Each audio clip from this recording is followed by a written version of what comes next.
sebagai orang yang lihat sendiri keadaan dan bagaimana tumpuan yang diberikan oleh Majlis Tibet Negara, ada cadangan yang harus kita berikan pertimbangan sama ada boleh angkat kedudukan oleh Tibet Negara ini menjadi satu Suruhanjaya. Jadi kita akan tunggu sama apakah kita boleh berikan pertimbangan sesegera mungkin berdasarkan perubahan yang berlaku. Bayangkan jumlah pelajar yang bertambah, jenis latihan yang bertambah, dan saya dan juga Kementerian Keuangan tentunya akan meneliti supaya kemudahan-kemudahan di Tibet itu diberikan juga keutamaan.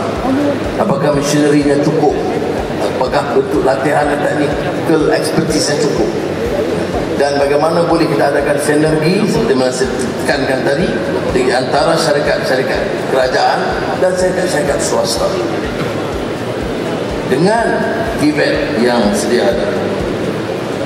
Jadi sebab itu dia adalah tugas majlis, dan sekiranya wujud Suruhanjaya ini adalah ke arah agenda transformasi Tibet yang telah dimulakan dengan baik dan meyakinkan.